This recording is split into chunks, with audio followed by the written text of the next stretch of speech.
Ezra Media Network. Hi folks, Mark here. Welcome back to Just One More Question. We wanted to let you know we've got something new we're excited to share with you. Bonus episodes. These episodes are our way of saying thank you to our loyal listeners and subscribers who continue to support the show. Your support means everything to us, and we wanted to create something extra just for you. Now, these bonus episodes are going to be a little different from our regular true crime content. As Season 3 continues, we're going to explore stories that are a bit more fun, a little unexpected, and maybe even a little outside our usual lane. So think of these as a change of pace, something new, something different, and something we hope you'll really enjoy. Thanks for listening, and enjoy the bonus episode.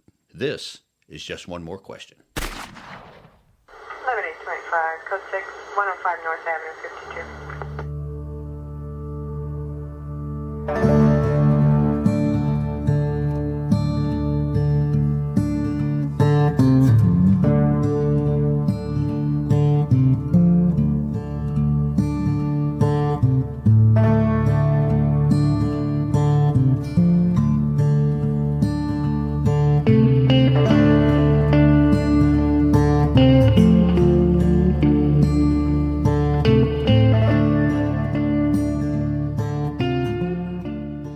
Hi, Alex. Hi, Mark. How are you? I'm doing great. I am too. You know why? Why? It's warm. I know. And it's sunny.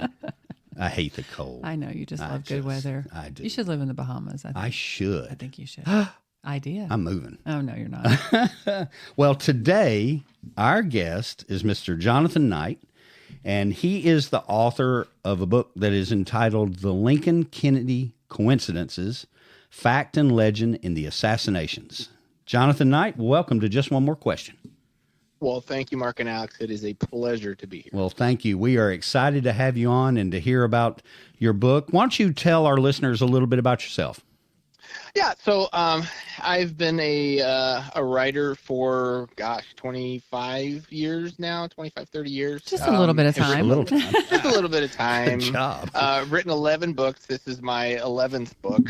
It is a bit of a departure from the other books, the other topics, at least, that I've covered with the other books. A lot of several sports books, one about the making of the film Major League, several things about Cleveland sports, and some true crime in there. But this one is the one that's not like the others, with the Lincoln Kennedy coincidences, as you mentioned. It's kind of an exploration of a topic that I'd always been interested in, and really wanted to kind of dive into it and see if, not only see if there was a story there. I think I knew that there was a story there, but what kind of story it was, and the opportunity presented itself, and I just jumped in and was really happy with what came about. How did you do the research for all of this? Where did you find all this information at? I wouldn't even know where to begin. I wouldn't either. Yeah, and to be honest, I didn't either. This started as oh my gosh, this is really cool.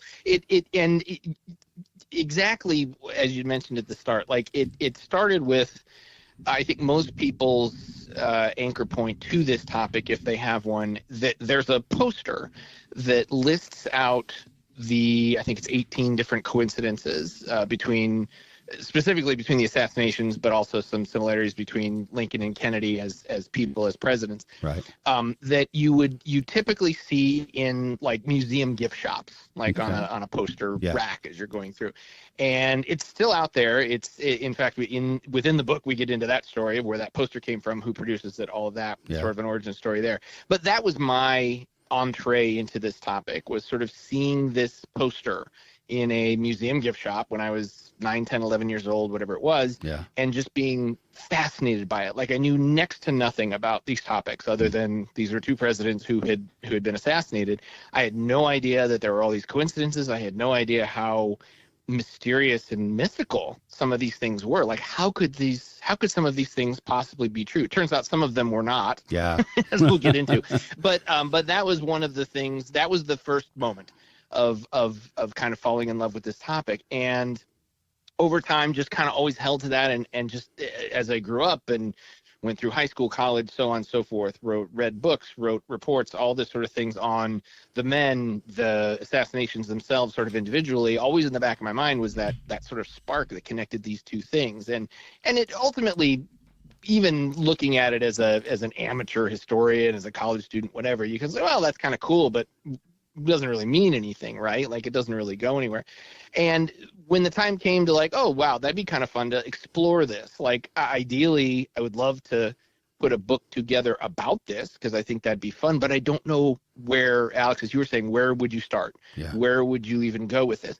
And that, for the first time of all the books I'd written, I kind of jumped off the diving board without knowing there was water in the pool. I didn't know I knew where to start, but I didn't know where it was going to go. And that was the real fun in putting this together, was every topic, every thread I pulled on kind of led to the next one, and led to the next one, and led to the next one. And before I knew it, what I started with, well, this might be like more of a magazine article, more of something you'd post on a website, like a real quick something that's more or less just regurgitating what everybody already knows, and turned into 200 plus pages of, wow, there's all these sort of vignettes that all tie together, and here's the origin of that coincidence and where that coincidence goes, and the truth of this coincidence versus what's been embellished in another, and several coincidences that never made it to that poster that was in the museum gift shop, that sort of thing. So it really was unintentionally an organic sort of work in progress the entire time I wrote the book. Yeah. Do we know who first compiled the Lincoln Kennedy coincidences, the poster that you're talking about?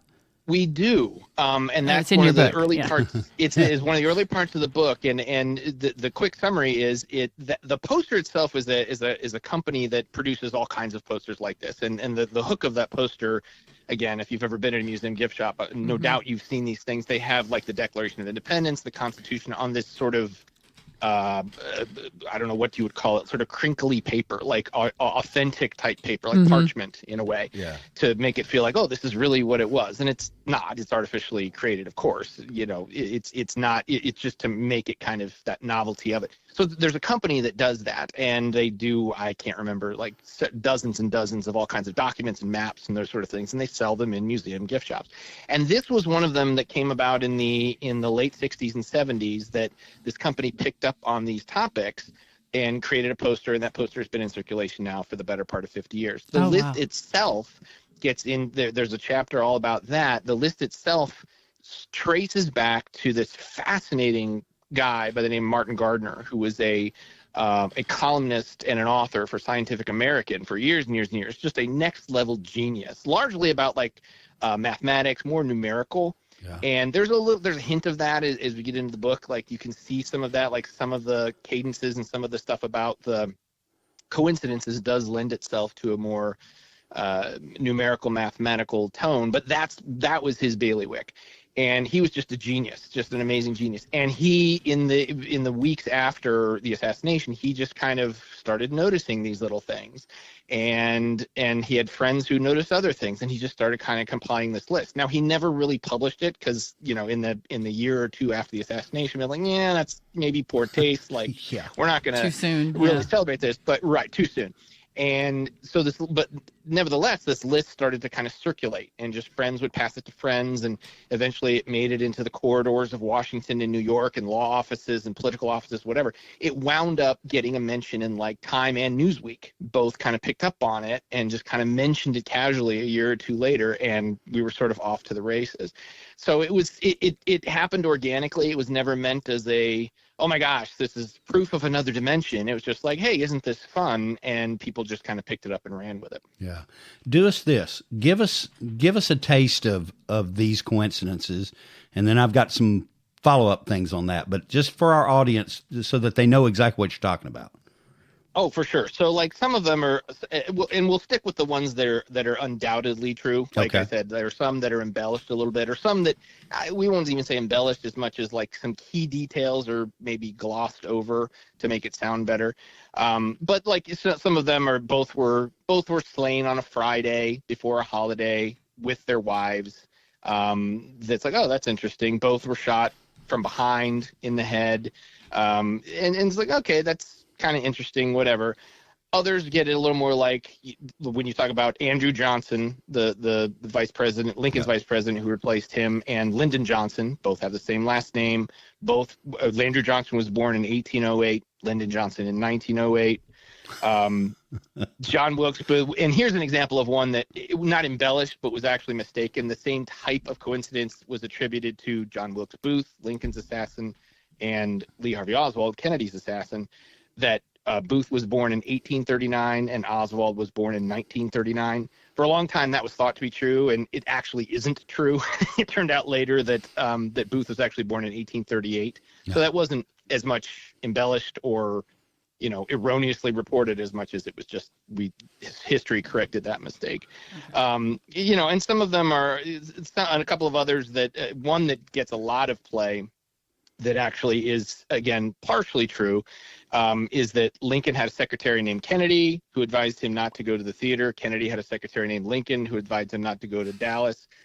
Partially true, Kennedy did have a secretary named Evelyn Lincoln. There's no evidence that she ever encouraged him to skip the trip to Dallas. Lincoln never had a secretary. There's no evidence that he ever had a secretary named Kennedy, but he did have two secretaries named John. And when you trace it back to the original Martin Gardner list, that's what he was referring to. It's just as it got kind of telephoned through all of these offices and from one hand to another, that sort of got embellished a little bit. So that's another example of there's a little bit of truth there, a little bit embellished. Another one, the Lincoln and Kennedy each, the words or the names Lincoln and Kennedy each have 7 letters in them. The names Andrew Johnson, Lyndon Johnson each contain 13 letters. Another classic one is, again, embellished a little bit. Booth shot Lincoln in a theater and ran to a warehouse. Oswald shot Kennedy from a warehouse and ran to a theater. Yep. Sort of true, not exactly, but close enough. We'll give it to him. Yeah. Both assassins were killed before going to trial. That's undoubtedly true. Yeah. And then John Wilkes Booth, Lee Harvey Oswald, those names each contain 15 letters. So it's stuff like that, and you can see why sort of the mathematician that Gardner was kind of identified some of these things. And that's just the stuff on the poster. And as I mentioned, the book gets into some a little more nuanced stuff that you see and one of the big ones that I think really doesn't get a lot of attention that should get more is that the location in which both presidents actually died, like where they were taken after they were shot. For Lincoln, he was taken, of course, shot in Ford's Theater in Washington, taken across the street to the Peterson House, been there, which was just a boarding house across the street. Wonderful place. Yeah, yes. Been there. And that's where he actually died. Yep. And then Kennedy was shot in Dealey Plaza in Dallas and taken to Parkland Hospital. Peterson House, Parkland Hospital. They both start with the letters P and H. Yeah. And you don't hear that one a lot, but it's just ooh, you hear that, and it kind of, you get a little chill down your spine, that's kind of cool. So there's other ones that's a good example of wow, that one didn't get a lot of play, but that's pretty cool. You can't make that up. There's no embellishment there. You can't make that up. So Jonathan, do you think that humans are just irresistibly drawn to patterns, even maybe they're more coincidences than conspiracy? Oh, absolutely. Absolutely they are. For both of those questions, actually. I think one, they are drawn to patterns, and that whether you call it coincidence or conspiracy, in this case, it is much more coincidence. I get into a little bit in the book because it's not obviously, the first thing when you talk conspiracy, this is not none of the theories or none of the sort of elements that go into these coincidences lend itself to conspiracy. I think that's the first thing when you start saying, oh, there's this kind of weird thing about some sort of historical event. The first reflex is, oh, it's conspiracy. We were lied to or not told the truth. Well, in this case, the whole coincidence thing falls apart if you believe in conspiracy, because Lee Harvey Oswald did not shoot Kennedy in a conspiracy-minded thought process. So then all of those coincidences I just mentioned kind of go by the wayside. So, but yes, to answer the first question, yes, I think people are fascinated by and drawn to coincidences, and even more so to a greater meaning, anything that can suggest that there's something deeper, that there's something bigger than us, that there's something. And there's a chapter in the book gets into sort of not necessarily saying that this absolutely is proof of it, but the sort of idea of synchronicity of, the definition of synchronicity is essentially that the universe is winking at you, that there's some sort of connection that we cannot see, that we just kind of see peripherally, that we kind of catch, that we don't understand, that doesn't always exist, or we can't always see it, but you can believe in it, you cannot believe in it. But there are moments, many of which tie these two historical events together, that kind of suggests that, yeah, there might be something there. And people are so drawn to that and want to embrace it, even if they can't necessarily prove it, because I think the bottom line is you never will. Right. That's kind of the nature of this idea.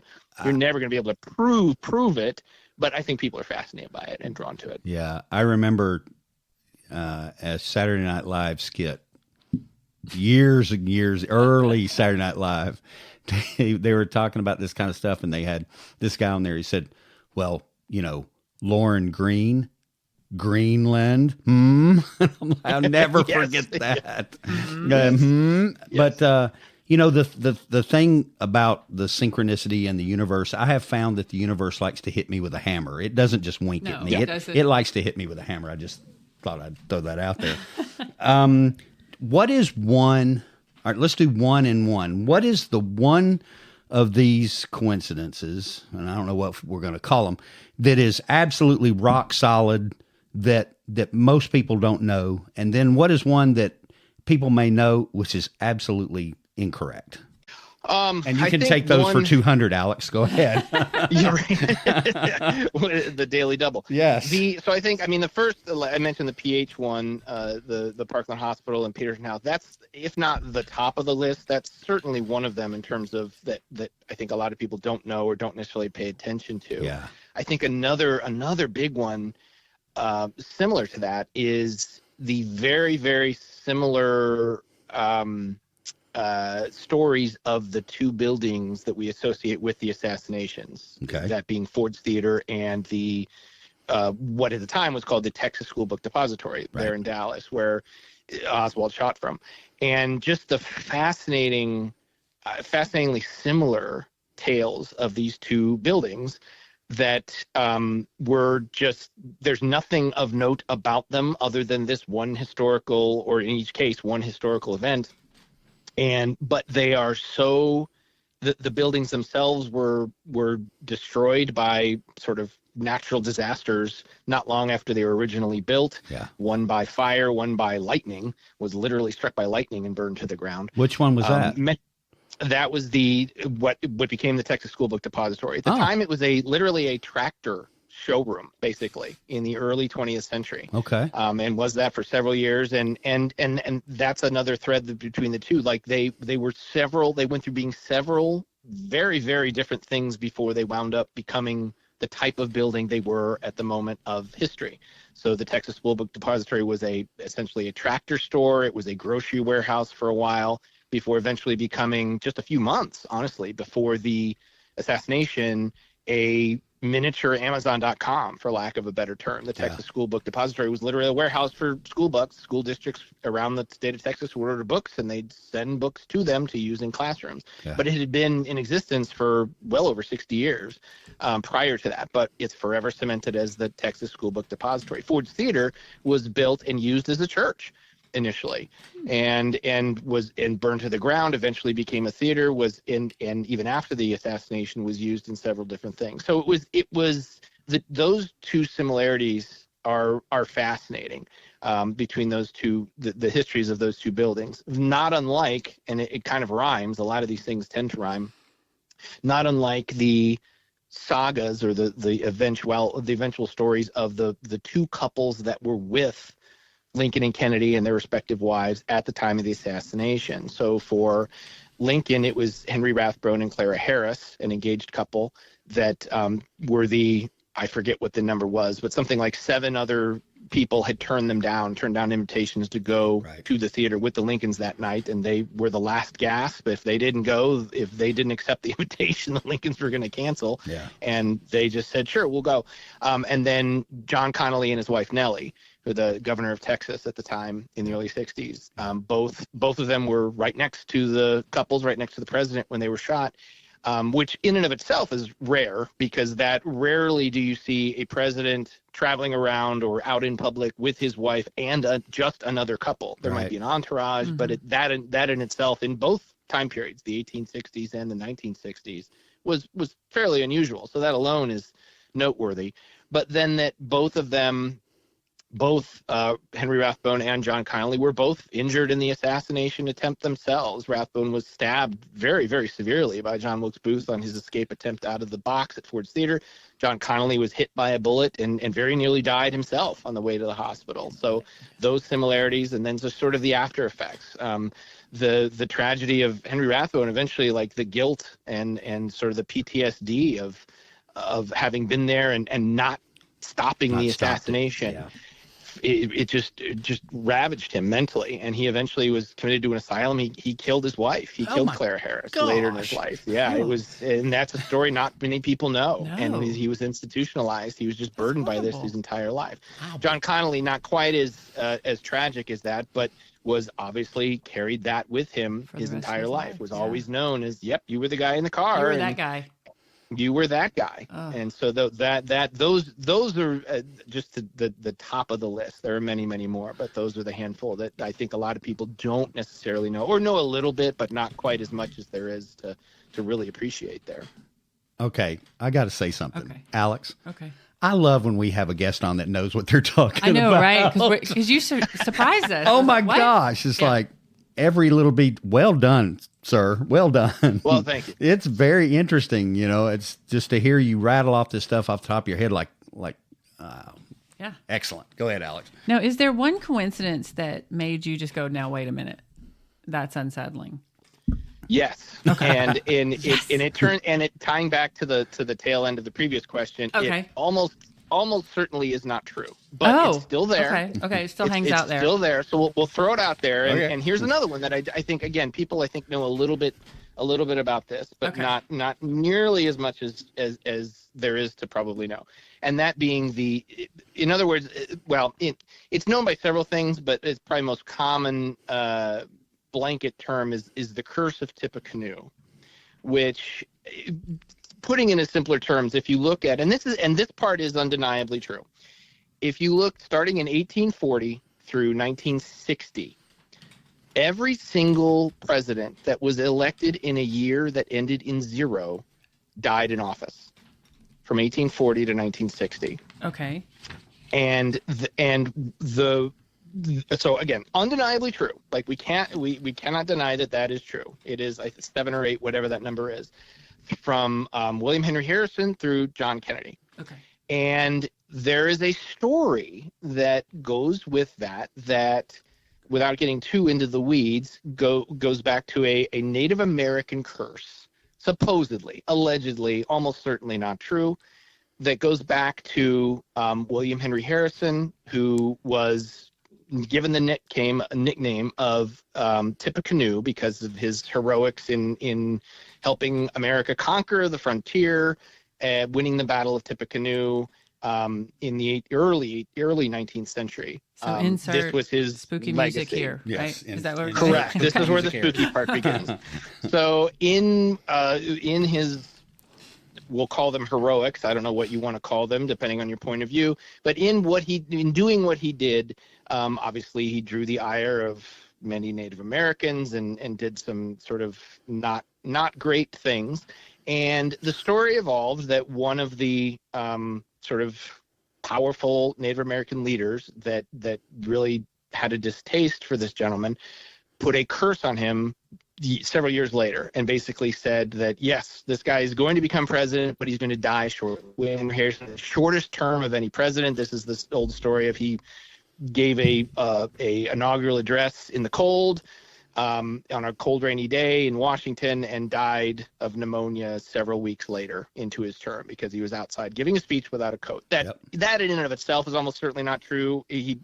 Later historical research has proven that he probably died of a tainted water supply near the White House. It really had nothing to do with him not wearing a coat, but the tale persists. Yes. So anyway, this is the curse that has come about, that not only was Harrison going to die, but every president elected in a year that ended in 0 would also die in office. So that gives you a little chill, right? Like, oh my gosh, that's a little spooky, especially because we have evidence to prove, yes, that's true. many problems with that story. I won't bore you with, but like most notably is like the origin of the story never came about until way later, like well over 100 years after this started to play out. And so right away it's like, well, okay, if this were actually true, wouldn't word have spread immediately? Like, oh my gosh, the first salvo in this curse just happened. Maybe we should watch out for the rest. No. There's no evidence of anything like that happening. It didn't. It also, I mean, just also the kind of the peculiar nature of, oh, wait a minute, hold on. If you're going to curse somebody, why are you waiting 20 years after they wronged you? And then, oh, by the way, it's not only going to affect you, it's going to affect the next few guys that hold the same job as you, but not all of them, just the ones that end in 0. So there's all kinds of problems. Like, well, that doesn't, as spooky as it is, it's like, that's weird. Why would you construct a curse in such a way? Yeah. So, but that being said, like, it is a little spooky, especially when you come to sort of the end of the story, which is, okay, if Kennedy was the last president that elected in a year that ended in 0 to die in office, when did it end? Why did it end? You look at, okay, the next one was 1980 and Ronald Reagan. If you recall, he was shot 2 months into his first term in March of 81. But lived. And he, again, very nearly died. Yeah. People, I think we brush over that in history. He came close to dying that day. And it wasn't, while he survived and went on to serve 2 full terms, things could have gone another way that day. Had he not received incredible medical attention right away, that could have gone another way. And that sort of is the fork in the road for whether that curse, whether you believe in that curse, whether you believe in any kind of mystical element to this, like if that may have been the moment, it's like, oh, yes, he could have died there and this thing could have carried on, but for whatever reason, because he survived, that put an end to it. So it depends on how you look at it. That's sort of this whole story is like, I wouldn't believe it wholeheartedly, of course, but there's enough kind of meat on the bone there to kind of get your attention and make you sit up straight. Yeah. So I have 2 questions. Okay, but they're neither one related. Okay, great. Okay, good. Let's do it. So how much of this list was created before the internet? And has the internet and the digital culture increased these types of things? Because that, especially with AI, I mean, that makes research so much easier. Has it changed since then or not?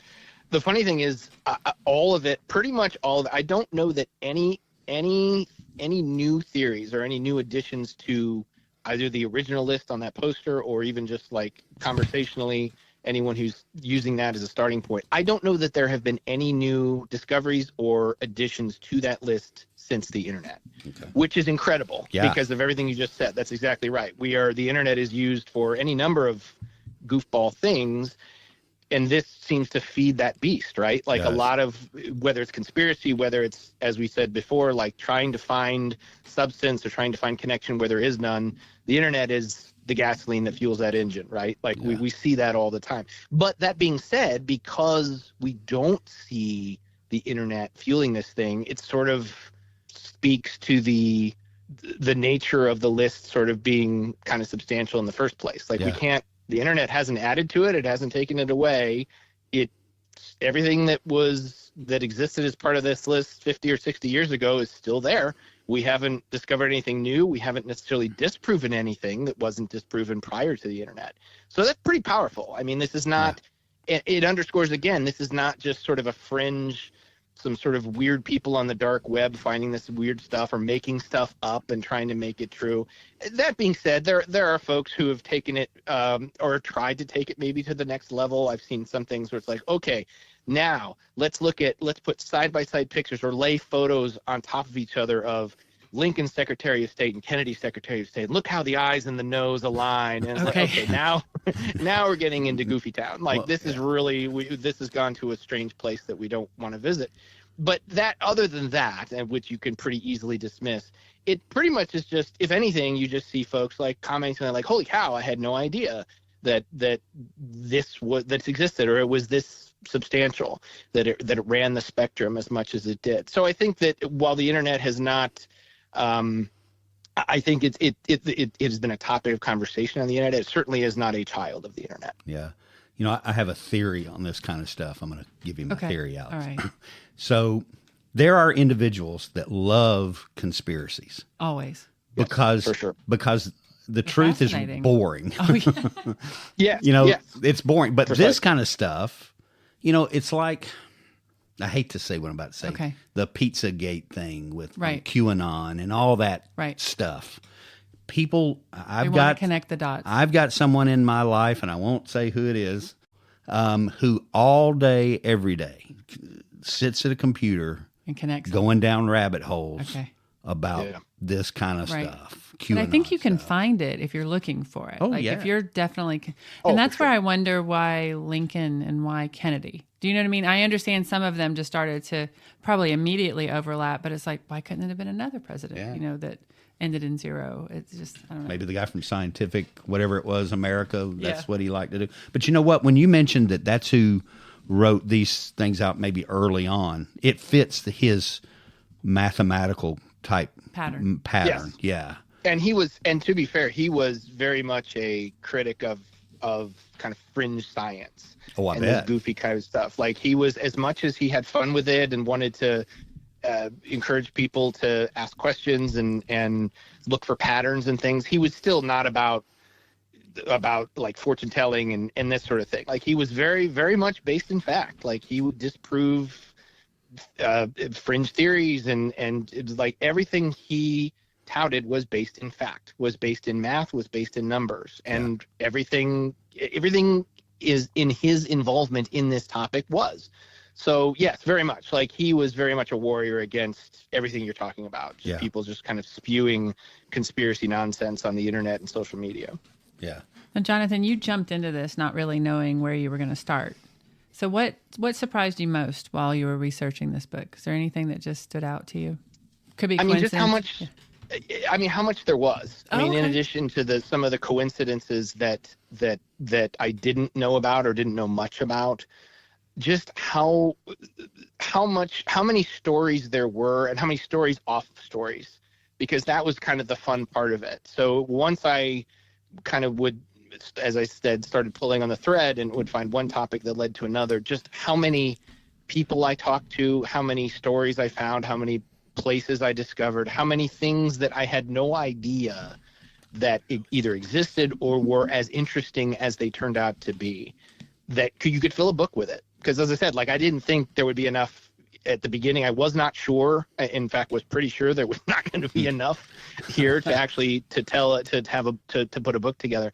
But there was, and that was so surprising to me that there was so many, and some of them it is, you know, they truly are vignettes. Like as much as one topic is sort of tied to another, there's no evolution of, oh well, this clue led to that clue and led to this and that. Right. Like there's still it's closer to short stories than a novel. Yeah. It's putting it in that vernacular. So that being said, like just the short stories alone, the way they tie in or rhyme with the previous short story makes it all feel like the same universe and the same narrative. And that was the most surprising, because I didn't want the book to just be, oh yes, I'm just going to just provide a list of things and here's facts and details about this one thing that have nothing to do with the next. And thankfully that was exactly the opposite. I think it lends itself into a narrative landscape that I was really surprised by. Yeah. And you know, one of the things that you talk about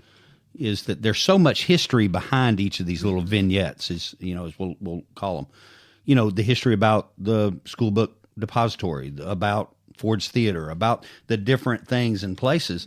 You know, there's history there, and there are people like myself who just absolutely love history, and you know that's an interesting part. Now, let me ask you this: now, do you see all of this as modern folklore, or is it uniquely an American thing?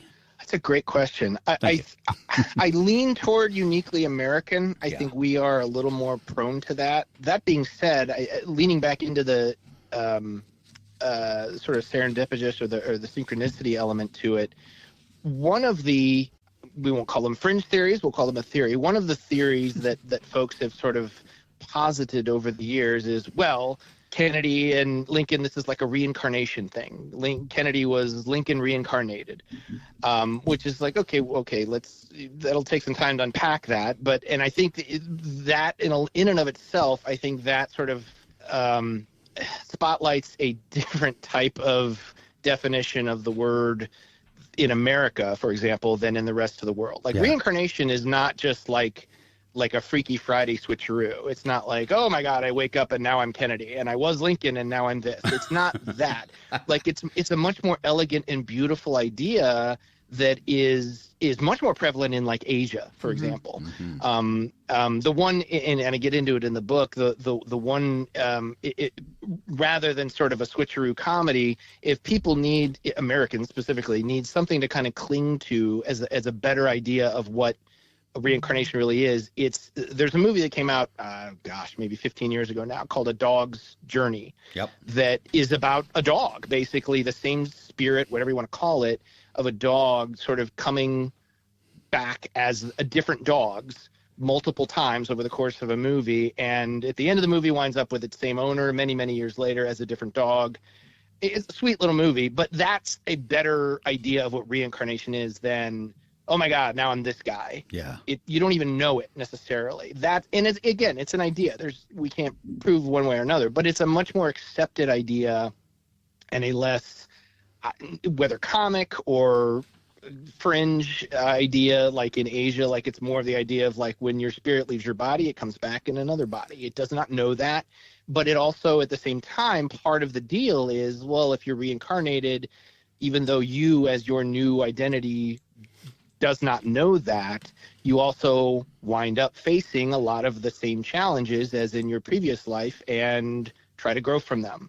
And you just sort of like you're using different lifespans, different generations to improve on things from the previous life. And when you look at it that way, it's like that's really kind of beautiful. Like when you think about like spiritually, however you want to look at it, we all try to improve things from one life to the next, fix things that went wrong, make ourselves better people, constantly with that sense of improvement, constantly with that sense of fixing things that are broken. That's what reincarnation is. So while it doesn't, there doesn't seem to be much evidence or even anecdotal evidence to kind of suggest that that's what's happening here, that's an example of something like what we, I think, are looking for as Americans that perhaps the rest of the world is a little more comfortable with than we are. Yeah. My take on reincarnation is this: if I ever get out of here, I'm not coming back. So that's me being an old cranky person. Okay. I'm with you. I'm with you there. Yes. Alex just frowned at me. So thanks. How do professional historians though generally react when these coincidences come up? It's interesting because a lot of times they have to respect it because it is. No matter what, this is based in fact. Like the coincidences that are undoubtedly true, 1860, 1960, letters in the last name, like that's an amazing string of coincidences that you cannot typically find in any two historical characters or events. Like you just don't see this a lot. So when you do see it commented on, which is rare, because I think it's a lot of serious historians don't want to touch it, even if they don't mock it exactly. They're like, yeah, I'm going to steer clear of this one. Like, I really don't want to comment on it one way or another. And I don't blame them. But at the same time, like you can't dismiss it out of hand because they're true. A great example was in probably, I think it's the technically, mathematically speaking, it's the largest, most verbose book on the Kennedy assassination called Reclaiming History by Vincent Bugliosi. Came out about 15 years ago. It's like 1,700 pages long. And this guy is a former prosecutor, was a legend in legal terms. A fascinating book. Yes, he did. Right, exactly. Fascinating guy, fascinating book. And he, it's all based in fact, largely swatting down conspiracy theories. But at the very end of the book, he sort of stops in his tracks and says, by the way, look at this. And just kind of like, it's almost like we interrupt our broadcast for this emergency bulletin and just like spends a page like, hey guys, look at this.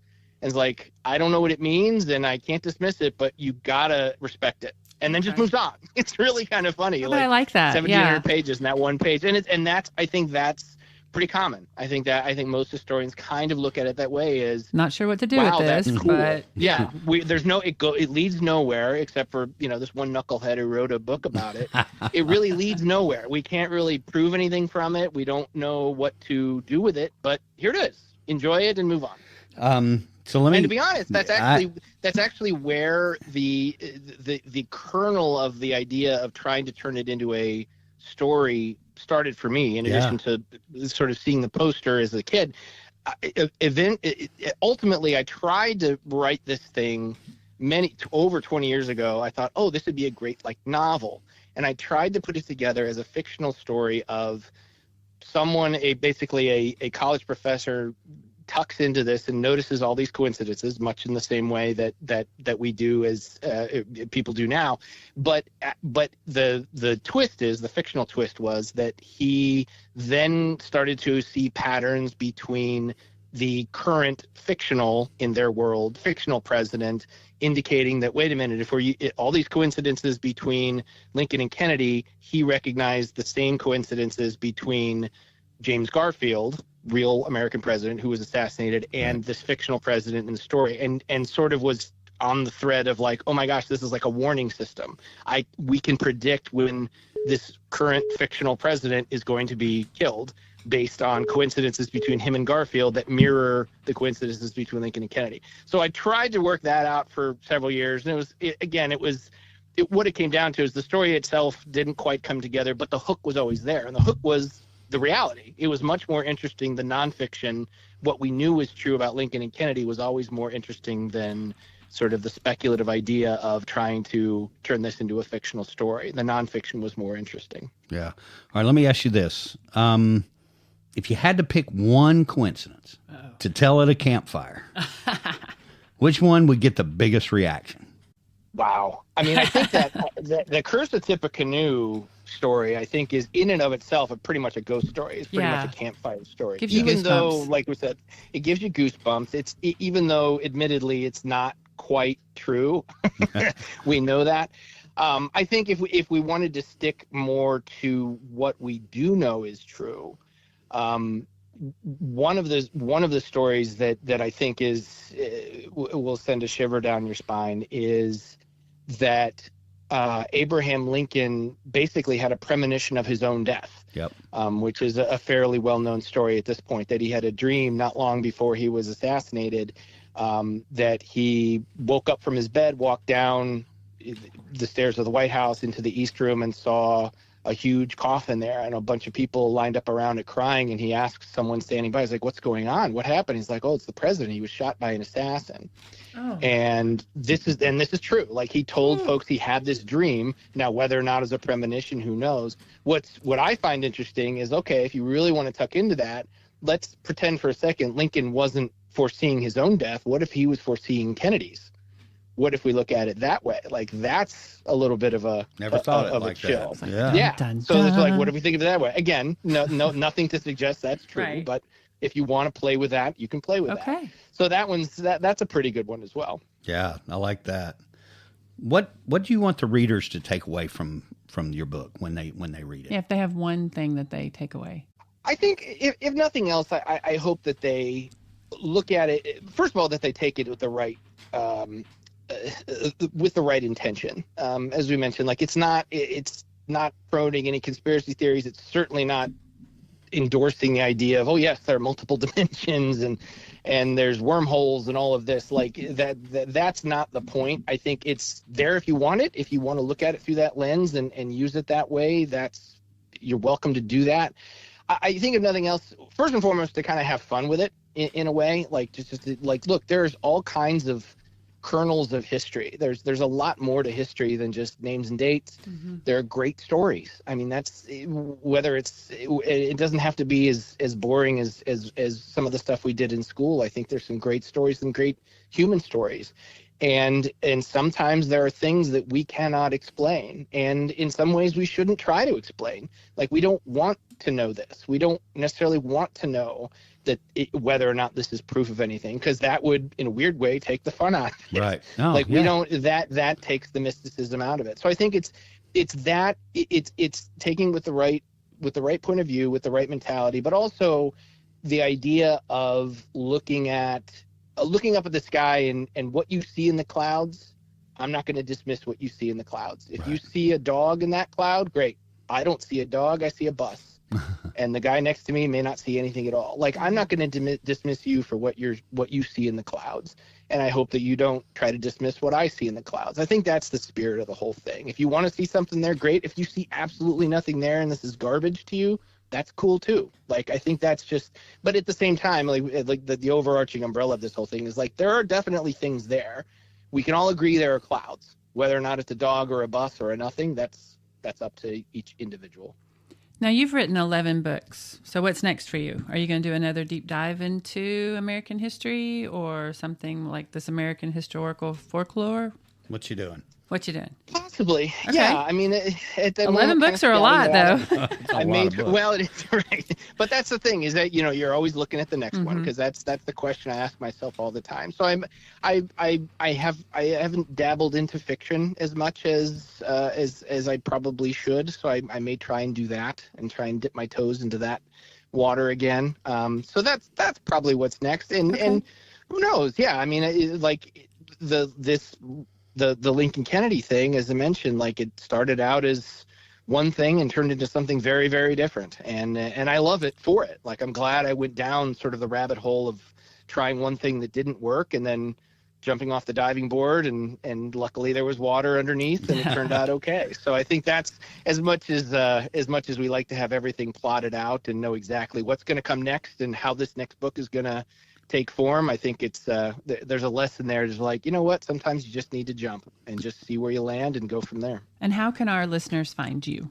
They can all my books are available on Amazon. You can find my stuff there. You can visit my website, jknightwriter, WRITER.com.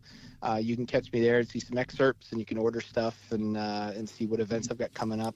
Those are your best two bets. And tell not our listener, tell me. He's interested. The company that produced the poster. Can you tell me the name of that company? Yes, that's the Historical Documents Company. They're based in Pennsylvania, I think, but they're out there too. They largely, I mean, their posters are everywhere. Like I said, like museum gift shops largely, but I think you can order stuff pretty much anywhere. And they run the gamut, man. They've got all kinds of great stuff. They got all kinds of parchment, in addition to the big ones like maps, Declaration of Independence. They have like speeches from Martin Luther King. They have some stuff from JFK. It's a great company that in and of itself has a great kind of origin story of the founder this is over 100 years ago. The founder sort of accidentally stumbled across this process to create these authentic looking documents by accidentally spilling something on a piece of paper one day. And then the next morning came down, I was like, holy cow, look at that. I didn't know that it could do that. And then they're off to the races, and then was selling them at the World's Fair a few months later and set up a family business that's been around for over a century. So there again, the story, had no idea that story was out there, but here it is. Let's hang that ornament on the tree and put it in the book and entertain people with that. So that there again, no idea that existed, that even what that company was. And they have this great story behind them. Yeah. All right. So I'm going to tell you why I wanted to know this. Okay. So I'm going to get a copy of that poster, Jonathan. I'm going to send it to you. And if you'll sign that for me, I'm going to frame it and put it in my studio here that we're sitting in. Very cool. That'd be all right? That'd be fantastic. Excellent. When we'll get all that here in just a minute, addresses and all that stuff. But Jonathan, this was great. It was. I loved it. I a lot of times. This is going to sound terrible, I'm about to say. Why? Because a lot of times we're sitting here talking about serial killers and multiple murders. This is a little bit lighter fare. Finally, we got to lighter fare. We got to go, that's cool. That's good. Jeez. Even though, of course, what does that say about us? I don't even nothing know. good. There's still a body count. I know. I knew you were going to say that. I was about to say, there are still 2 presidents that were assassinated in this story. That's another story. Yes. Yeah. Gracious mercy. Well, Jonathan, thank you so much for being with us today. This is an excellent departure for us a little bit. We've surely enjoyed having you on, and the another thing I'm taking away from it is this: a T-shirt moment is what you see in the clouds is what you see. I don't see a dog. I see a bus. Yes. Love it. Yes. Marc and Aleks, thank you. This was a pleasure. Thank you. This was a pleasure and an honor. Thank you. Our author is Jonathan Knight. He's the author of The Lincoln Kennedy Coincidences, Fact and Legends in the Assassinations, and we will put a link to this book in our show notes. Also, your contact on your website so they can see the things that you're doing.